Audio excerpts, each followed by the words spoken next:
The Trials of Apollo, the Hidden Oracle book review. Finished this book yesterday, and these are my thoughts about it. If anyone cares, anyone out there, maybe, or not. This is also seal this in my mind so I can move on. Anyway, love the cover. I love covers. I love covers. I just need to have pretty little covers. And then you have Apollo on the side. I love covers, okay? I also like paperback books over hardcovers because they're easy to bend. I like reading books like this, okay? Anyway, so moving on. Just came from a wedding, so that's why I'm all dolled up. Still, although I am wearing Converse because that's how I do. Sounded so bad. I didn't want to be in heels. Last time I wore heels for longer than an hour, I had blisters on my feet for the next week, and it was awful, and I hated it.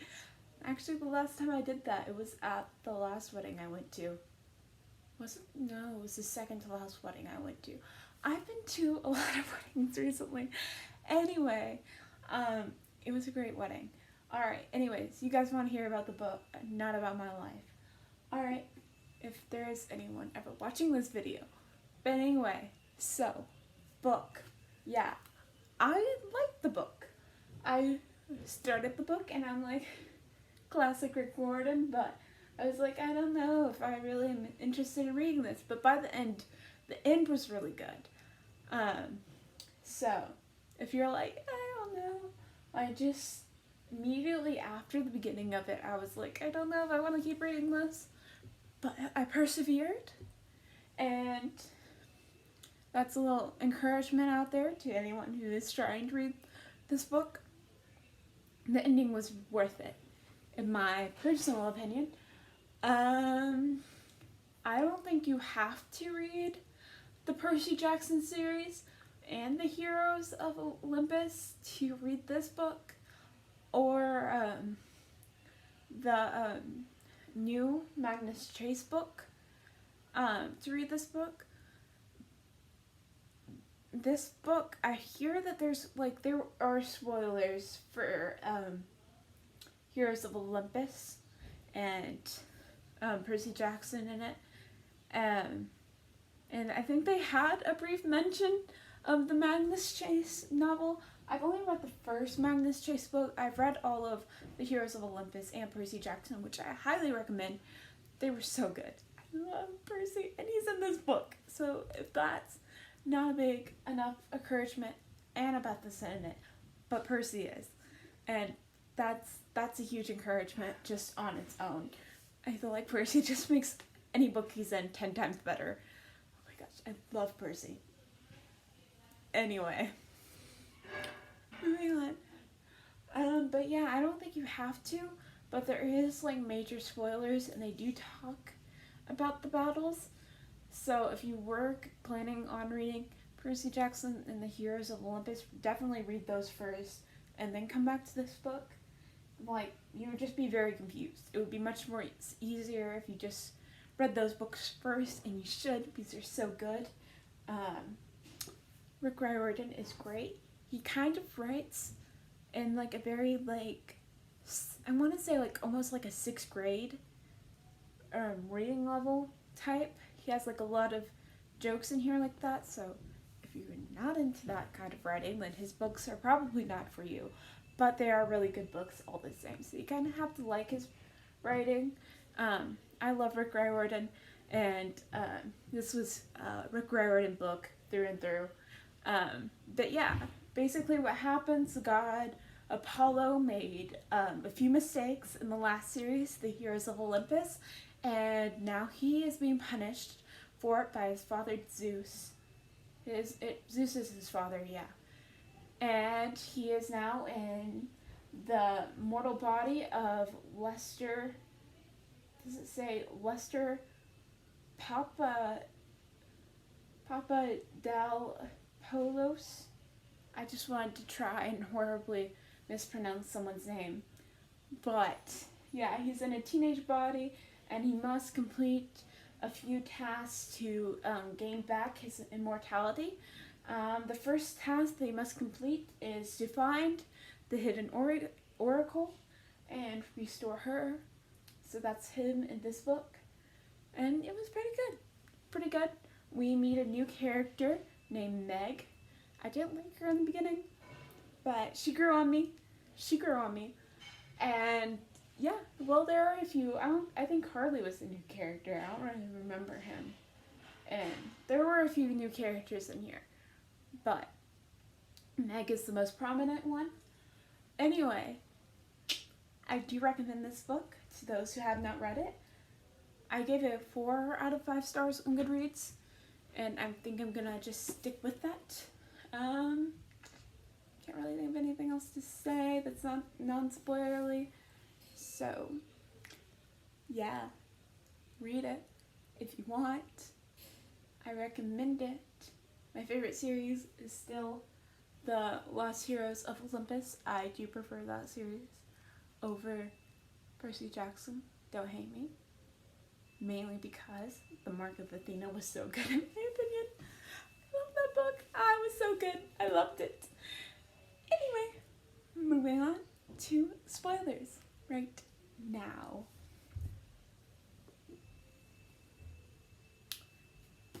Awkward wave. Alright. So, first things first. Apollo's fun. He's fun. Best thing about this book is the character development. I felt like that's what really made the book. I was like halfway through this and I thought to myself, like, no one asked for this book. I don't think anyone asked for the Trials of Apollo, and I was like, honestly, like, I'm like, why does this exist? And I didn't really have an interest in the villains, although I do like that the main bad guy, the Beast, is Nero. I actually knew who Nero was before I read this book, and they started talking, like, Apollo was, like, accusing him in the forest, and he's like, you step back and watch Rome burn, and I'm like, oh my gosh, they have to talk about, like, how he would light the Christians up like candles, and then I didn't realize, it didn't hit me that the, hypnotized campers were actually human candles until, like, they said so, and I was like, oh, yes! Because that's the biggest thing I know about Nero, that I was like mostly, and I was like, oh my gosh, it's actually in the book, which is kind of a little very disturbing to put in a children's book, but I personally already knew that, and I was happy that it was in the book as someone who already knows who Nero is. But, I mean, it is a little disturbing to have, like, for those who didn't actually read the book and are still, like, watching this video, like, he would dip people in wax, and then he would stick a wick on the top of their head and just light them on fire. And he did that to Christians. Like, the actual figure in history would do that, and then he would just have a bunch of human candles alive, screaming in agony as his parties. Cool party trick. Try it with your friends. But yeah, I did kind of like that in a twisted way, that it was there, even though you probably don't want that in a kid's book. Although I'm pretty sure the way Nero died, if I'm not mistaken, is that he was, like, being praised by his citizens and, like, the Colosseum, and they were, like, throwing, like, cloaks and stuff at him, and then they kept throwing cloaks and stuff at him, like, showering with him with praise, and they just kept on doing that, and he actually suffocated under all the cloaks because so many were thrown at him. I think that's how Nero died. I know one of the Roman emperors died like that. It was, like, one of the beginning, and Nero was one of the beginning, so I'm pretty sure it was him that died like that. Pretty sure. 50% sure. Yeah. That might be a wrong fact. I know one of them died. If anybody does watch that video, this video, look that up and make sure I'm getting my facts right. I watched that in Horrible Histories, I'm pretty sure. 50% sure. Anyways, I wonder if that's how they defeat him in the Apollo trials.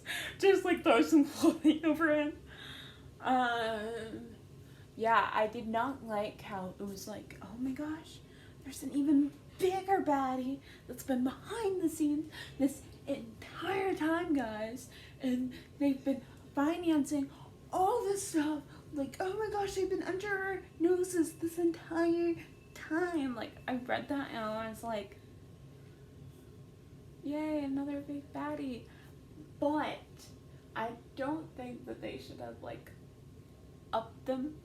Like, I don't think that Zeus would send just Apollo's more form with that to defeat that. I mean, then again, they did send, like, 3 people to save the entire world.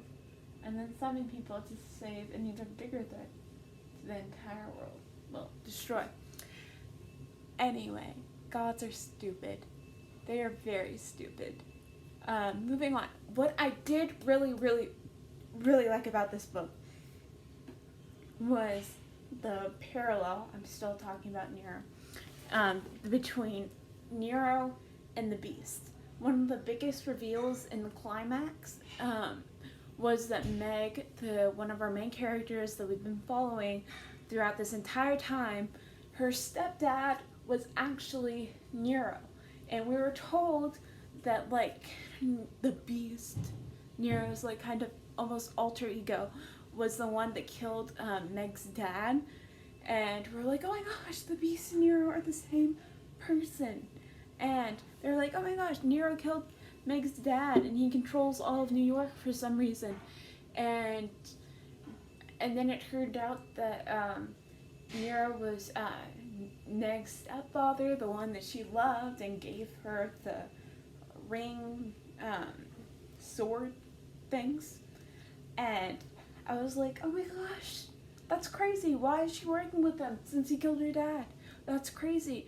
And then Nero did the thing where I am like, I've actually kind of seen this happen before. It was like really disturbing, but it was like, yeah, well, I haven't really personally seen, but I've heard about it happening, about like where people will say like, you don't want to upset so-and-so, it's gonna be your fault if you upset so-and-so.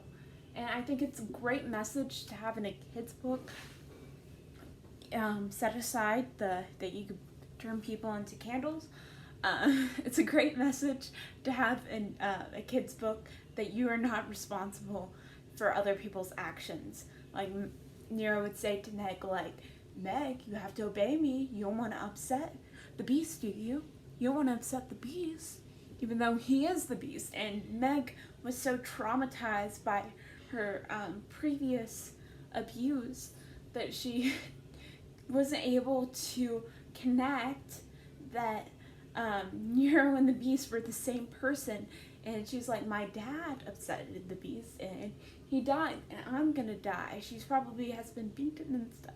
And I think that's a great message to have in a kid's book, that you are not responsible for other people's actions. And so I really did like that, because I've seen that just like in high school. Like, you wanna break up with that guy, he's gonna get like really mad and stuff. And all this other stuff. And you know, you're not responsible for other people's actions. If you have to like go do something, if someone's gonna get like mad and like throw a tantrum, like, yes, you want to be careful around that person, but you are not responsible for other people's actions. And I think that that is a very mature theme to have in a children's book. I say children's book, preteen book, maybe. That's a great message in my personal opinion to have, and I loved it in this book. I think it should be in more things that you are not responsible for other people's actions. You don't have to walk eggshells around people because you're scared that they're getting cracked. Those people need help, and that's their problem, not yours. Anyways, moving on. I'm going to stop talking about Nero. I loved Meg. I did not like Meg at the beginning because she was described very grotesquely almost, but I think that was just Apollo because he's like a god, so he's been around such beauty, and then he's like looking at mortals, and yeah. So, but I did like Meg as the book went on, and her, especially in the climax with her leaving Apollo and all this stuff going on, and her saying I'm sorry. Oh my gosh, the character development in this book. Apollo's character development, I'm like, he can become a god now because like he's human, he understands, he regrets his actions, although it seems that he has a few more trials to complete. But yeah, I did like Apollo.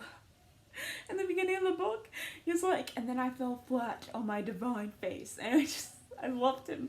I love his language. Every chapter, he starts it out with like a haiku, and Peaches in combat. I'm hanging it up now. My brain exploded, just like haikus. That's not one of the best haikus. I wonder if I could find a good haiku. Haiku. Haiku. Haiku. I don't know. I need to stop randomly just flipping through books for long periods of time in the middle of a book review. That's just a great idea. I don't know. On a scale from 1 to 10, how would you rate your demise? Thanks for your input. I love Rick Riordan's sarcasm in all his books. Breaking my promise, spectacularly failing, I blame Neil Diamond. It's just great. And they just started out every book like that, and it was wonderful. Loved it. Percy in this book, I also loved. I wish there could be more of him in this book. You know, it's just like, I always love it when Percy is just in that battle, because I'm like, everything's gonna be okay now.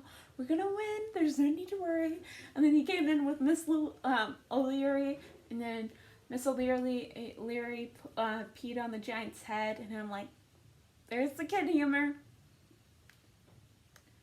I'm not a kid anymore, but I do like these books because the characters are great. This is like superior kid books, even though I'd highly doubt a kid would read a book this long, but they should. I'm gonna read these to my children, probably, most likely. They're gonna grow up on Percy Jackson and Harry Potter. Anyway, moving on. Who else did I want to talk about? I wanted to talk about other people. Oh right, Will and Nico. Oh my gosh, they were so cute in this novel. I need to stop talking about gay people, but they were so cute. Their whole Doctor Notes thing is so adorable. Like there was this one part at like towards the end of the novel where Apollo was like, Will, Austin and Kayla, follow me over here, and so other people go the other way, and then he's like, and then Nico's like, I'm coming too. I have a doctor's note. It's just so cute. I love the doctor's note. And then he couldn't sit at the like Hades table by himself because he had a doctor's note. And then Will was like, I'm this doctor. And it's just so cute. And then they were having a canoe ride together. Oh, they're so cute. I loved it.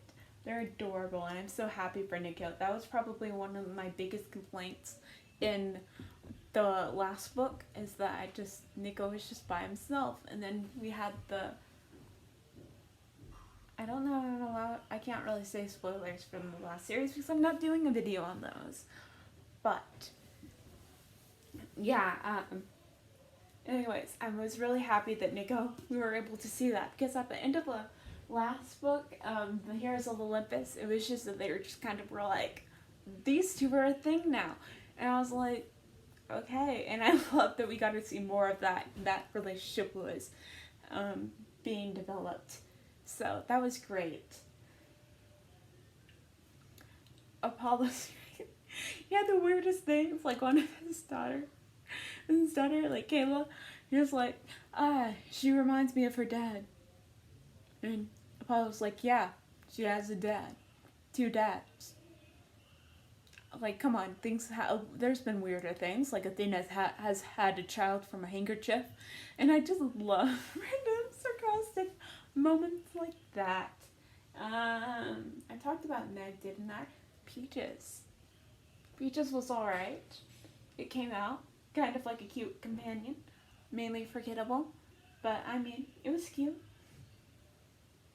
Oh, I should talk about Leo and Calpaso. Calipaso? Calpaso? I'm just gonna say Calpaso. Might be Calipaso. Anyways, I might just switch between the two. But they came back. That was nice. It was nice to see like a little bit of that like awkwardness between the two. It was really nice to see him come back. Because in the last book we kind of ish got closure on it, but not really. So it was nice to see that they're alive and they're all right, and now Leo, Calpaso, and Apollo are all going to go on a quest to find Meg, and that I'm really excited about. There was Mama, which I just found funny. Apollo was really, really, really stupid to swear on River Sphinx they would never use a bow and a singing voice. I read that and I'm like, there's no way that he's going to be able to go the entire book without using that unless he becomes really good at swordplay. And guess what? He did not become really good at swordplay. He broke his River Sphinx oath, and that happens, dude. I do like that he still is good at music and archery. The pledge thing was set up and paid off, which was nice. Everything was all round, cleaned up nicely. And now I'm really excited for the next book, which I have behind me in the very end of that corner, barely in the frame. The last book's right here. So, in my rainbow bookshelves. Tried to be rainbow bookshelves. Kind of ish rainbow bookshelves. I should change one of these. It's not blue. But, anyway. Yeah. Anything else I want to say about the book? Mainly I wanted to talk about how great I thought Nero was. I have no idea who the other two in the group are. Random theory. I really hope that one of them is Cassius. Because I recently read the Shakespeare play, Julius Caesar, and my class read it together, and I was Cassius. Like, we had people speaking out rules, and I was Cassius through all of it. Although he wasn't really an emperor, was he? But he was an almost emperor. I'm probably bet it's Julius Caesar, because it's always Julius Caesar. Might be Augustus, or Octavius, whatever his name is, because he's a descendant of Apollo, and that would just mean it's more of Apollo's fault. Really hope it's Cassius, or Brutus. That would be really nice. That would be fun. But it's probably going to be Julius Caesar and Octavius, whatever his name is. Because I can't really think of any other big prominent ones. Nero was great. I think everyone kind of expects Julius Caesar, so it's probably not going to be Julius Caesar. We'll see. Anthony was a leader, right? Mark Antony? Who knows? He was the one that fell in love with Cleopatra. Love Cleopatra. She's great. Any other theories? No. Not really. I don't even really remember what oracle they're going over next. But, yeah.